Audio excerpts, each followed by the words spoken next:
It is my deep pleasure to introduce the next communicator to you. And but first, let me introduce myself, since you're wondering, obviously, why I'm doing that. My name is Mohan Nair. I'm the Senior Vice President and Chief Innovation Officer for a company you may be familiar with called Cambia Health Solutions. We're downtown Portland and headquartered in Portland. My journey, if I may share a little bit so that we can be familiar with each other, started in very for-profit businesses and very capitalistic-oriented thoughts. And in the course of that, I bumped into Gandhi's second grandson, Rajmohan Gandhi, here in Portland State, actually, many, many moons ago. And I was convinced I wanted to be in the front row to meet him, tackle him, and then convince him I'm a great man as well. And had that all in my head, but then I also had a philosophy about how authentic leadership should be the basis for my life going forward. So I was totally in conflict. I decided to walk in the back of the room rather than lose myself in the front of the room. And I accidentally bumped into Rajmohan Gandhi, who looked at me and said, "Hi, I'm Rajmohan Gandhi." And I said, "I'm Mohandas Nair." And as many of you know, Mohandas is Gandhi's first name. And so he said, "That's my grandfather's first name." And I said, "I know. I was named after your grandfather." And in the process of that conversation, he asked me the deepest question possible, being the lineage of Gandhi. He said, "Why are you here?" And I said, "I came to tackle you in the front row." And I felt really uncomfortable about that because I'm really trying to change my life to be more authentic. So I decided to go in the back row, and it worked. And so he smiled and said, "What are you doing for dinner?" And he asked me for dinner with his son and wife. And his son was actually going to Reed College, by the way, and playing tennis. This is what enlightenment gets you. And in the process of that, I thought I won. You know, you keep score in life, right? We all keep score in life. So it's 1-0, Mohan wins. So I was 1-0 at that point. And so when I sat for dinner with him, his first question was, "Why do you exist? And what are you doing for the world?" Those are two of the most frightening questions one can ever have. And it is that journey that has brought me here and through Cambia Health Solutions. And the reason I joined Cambia Health Solutions was because it owns and operates Blue Cross Blue Shield, and it owns and operates 25 other businesses that are focused on a purpose greater than itself, to transform the system, to change the lens, the tyranny of the lens, from institutional to human focus. And that has been my charter for the last 15 years. And it's been a treacherous but happy journey because you're doing good and you're trying to do good. That journey has led me to have a short conversation with your next speaker, Dr. Stephen Friend. I'm jealous of him in two different ways. One is he's speaking to you. The second is he's got a name, Dr. Friend, which I think is stunning. Travel back in time 10 years with me, the year 2009. And we're in Seattle, and Dr. Stephen Friend is tirelessly putting the pieces together to create a new way for medical research, for the research community, to collaborate, to find a way to collaborate. What Stephen has created in 2009 was essentially a Creative Commons for medical research. It was a new kind of platform and an entirely new research culture where information was shared to improve health. He called it Sage Bionetworks. This is 2009, just for those who forgot the date. Now jump ahead to today, where we are sitting among each other eating chocolate in a health conference, where we use technology. By every single one of us is generating an exponentially large more data. And by the way, chocolate is fantastic. Machine learning and artificial intelligence are processing that data and help predict healthcare outcomes today. We're seeing examples of that. Now, Dr. Friend, and I hope to call him Stephen once I spend more time with him, is a globally renowned entrepreneur designing a virtual institute to explore fundamental issues around how to not only predict individual symptoms, but also return agency. The word agency is very powerful, I think he will address it more, to individuals so they might navigate their own healthcare journey. Dr. Friend has led health innovation teams at Apple, researched at Merck, and founded Rosetta Inpharmatics, I don't know how to pronounce that, held faculty positions in Oxford, Harvard, and Massachusetts General, known affectionately by me as Mass Gen. Please welcome the person I think you will really enjoy tonight and this afternoon, Dr. Stephen Friend.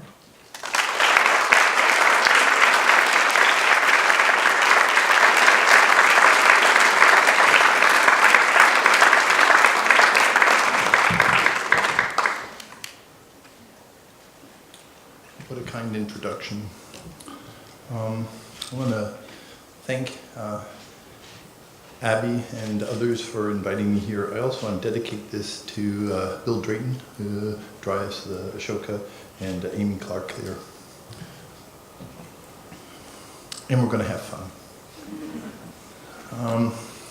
We're going to have fun because the theme of this session, this day, has been role of patterns. I think it's a real opportunity to look back on themes that were earlier today and things that are worth being mindful of. Incidentally, in the last 24 hours, I literally, throughout the entire talk I was going to give, minus the first 5 slides, and redid it sort of in homage to this concept of patterns, because I think that's actually what you want to listen to. But let me just do a brief intro and go into that before I go off into the lessons learned. These statements here are some of the work that was being referred to that I've gotten interested in after having left Apple. I think it's worth thinking, pausing, and asking what might be a fundamentally alternative, complementary way of navigating with our chronic conditions, what that might look like. What I mean by that is not how could we help the existing process, how could we help the physician do something differently, but is there a chance to actually impact the world directly in a fundamental way where you actually don't go through the medical industrial complex at all? One that changes who needs to do what, and one where the primary pilot is the person who's trying, and caregiver, who are trying to figure out what am I going to do with my life, what's going on, and basically ask, could it be that there are things which, if we could be aware of ourselves, might help protect us from getting sick, and when sick, help us return to health. That's what we're going to talk about. This effort for you and me, if you get on the website, you'll see, is really asking questions, how do you nourish people at times of metamorphosis? And instead of going through the talk that was going to be about how that could occur, instead of talking about what I think will come about in the next 10 years, which is a way to actually augment one's self, to give one an ability to move through life directly, listening better to oneself, I want to do the following. I want to go through lessons learned as a vehicle to hopefully have people think about why they're doing what they're doing instead of what you might be doing. So I'm going to start with inside-outside institutional structures. All of us, as was just noted, I didn't set this up, this was not a linkage with those who introduced me, but about life journeys. As was mentioned, I have spent time flipping back and forth between large institutions and small ones. Small ones like Rosetta, big ones like Merck, small ones like Sage, big ones like Apple, and small ones like for you and me. And the reason is that what I think is helpful to convey is that you should never be at a place because it's a good place to be. You should never be in a city because it's a good city to be in. What you should be thinking about is for the particular thing that pulls at your heart, the thing that really is driving who you are, ask, what is the best place in the world that I should be, and get there, no matter what. And sometimes you can attack the system better by being within it. You certainly can learn more about what it is when you're inside the system. And at the same time, when you're outside the system, you can do fabulous things you will never get done otherwise. So what I've tried to do and what I recommend is stay rogue. Stay rogue to wherever you are. Never feel as if you are a part of anything. You are a member of. You should be always going, what is it that I'm trying to do? And never have people feel as if you have folded in and become one of them. I thought that Fagin Harris did a beautiful job of describing that earlier this afternoon. Here's a person who noticed how he was able to describe a way of enabling ways for jobs to come to people and for people to be able to think differently about each other. And at the same time, he was inside, outside, outside, inside. Really beautiful. So think of how can you be inside, how can you be outside, that you should never be there to be a part of, but what could that place give to you? It's a little bit selfish, but I think it's selfish for humanity. And then, very importantly, a shift in how I thought about solving problems or how to tackle problems came when John Wilbanks, about 10 years ago, introduced me to Elinor Ostrom, one of the few women who won a Nobel Prize in economics. And she did so because she spent a lot of time thinking ground up on what it takes to disrupt an institution. So if the work that you're doing is one where you're going up against city government or you're going up against this or that, I highly recommend looking at someone who figured out how to sort of frame the issues in a way which are rarely the way that you would think they are. By that I mean a way of representing what are the forces pulling, pushing, connecting, driving each other. So when you go to push on one segment of a wall to see if you can get it to come down, you won't be surprised if something else locks up in its place. So Elinor Ostrom, her concepts of institutional change I recommend.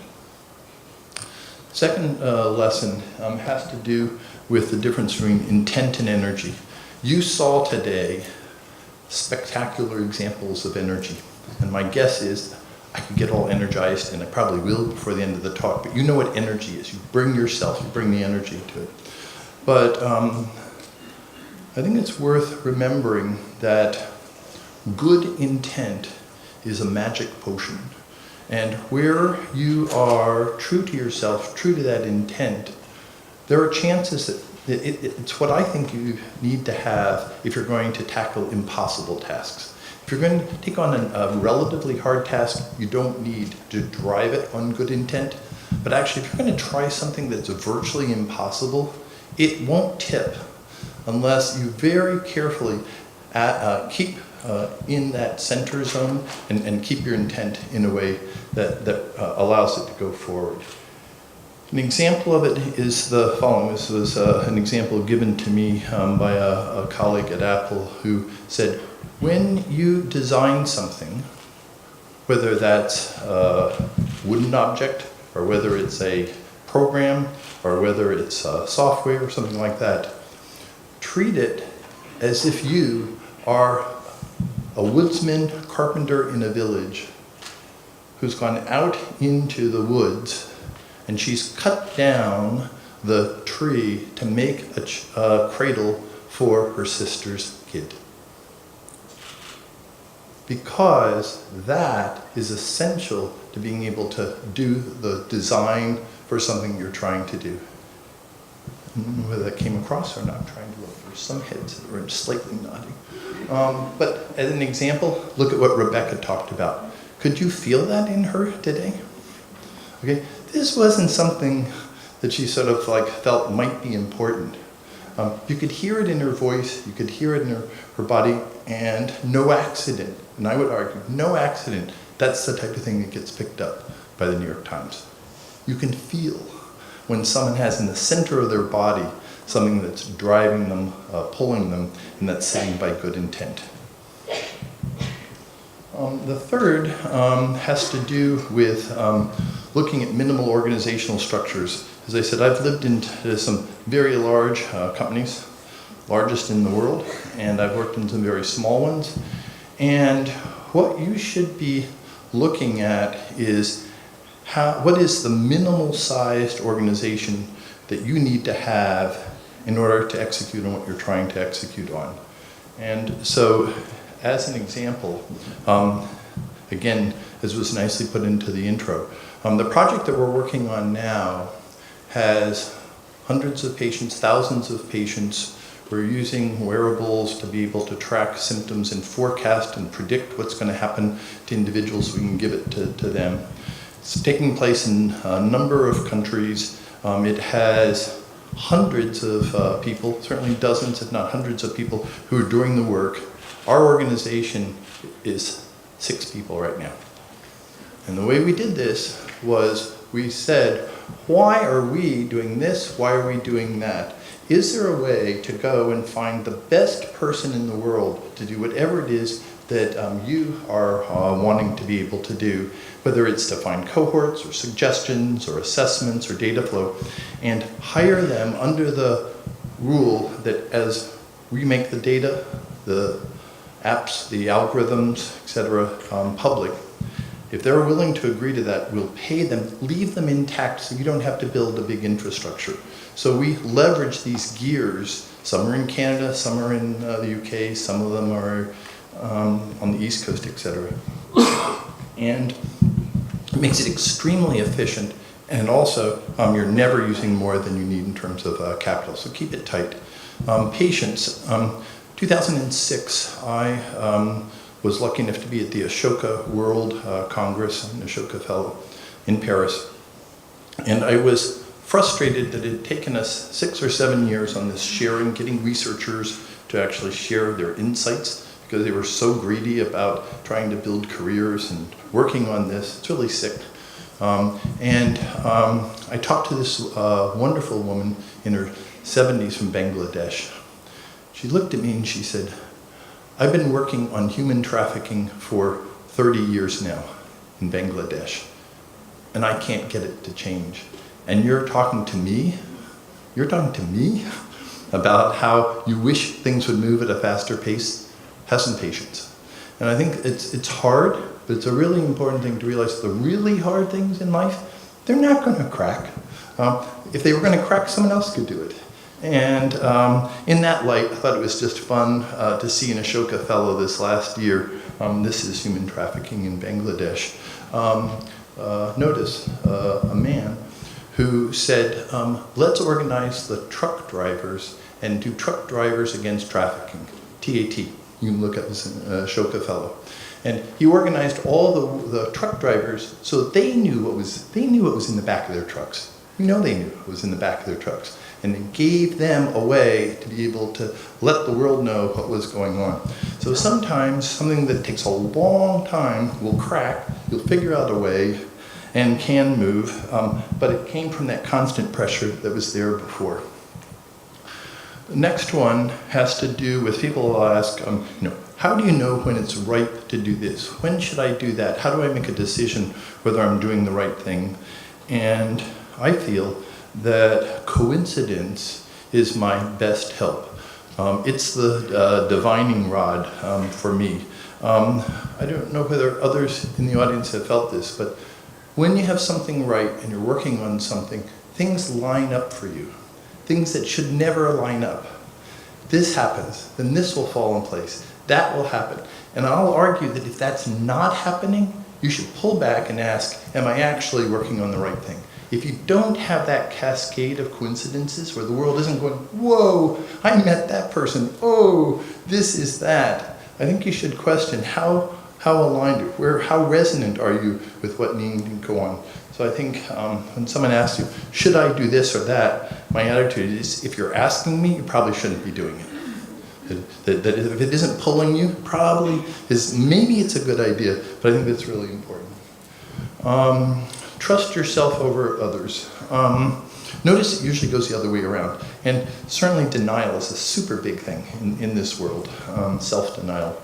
But there's a project that we did that there's a TED Talk on you can go look up, where we basically said doctors spend all their time looking at those who are sick in order to try to figure out how to stay healthy.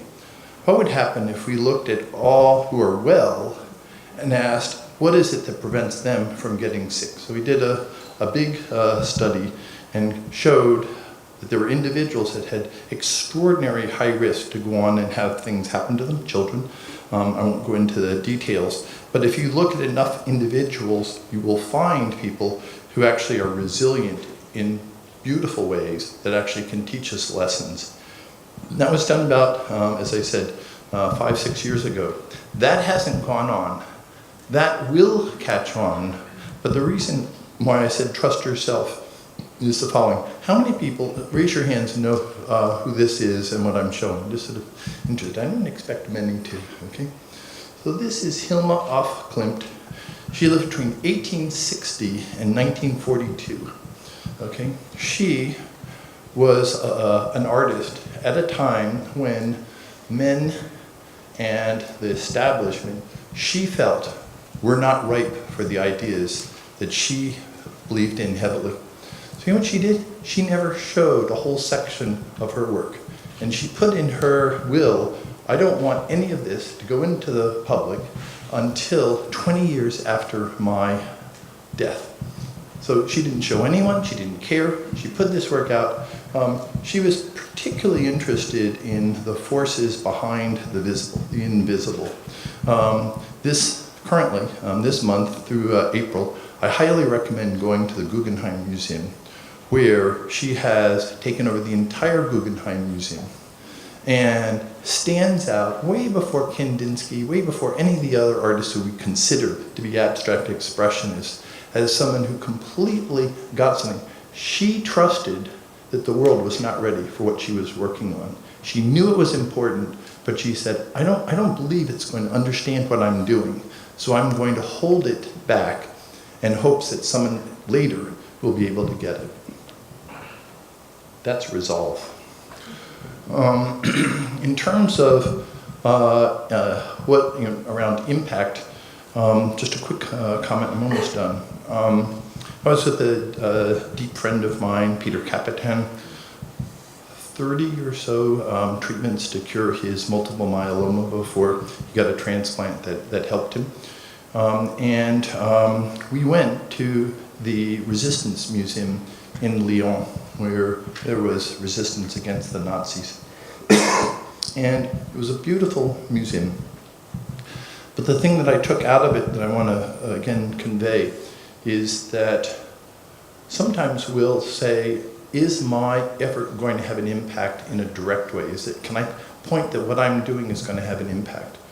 And it's probably worth setting a higher standard and saying, independent of whether it has a direct impact or not, that resistance is important. And that resistance is important because there is resistance.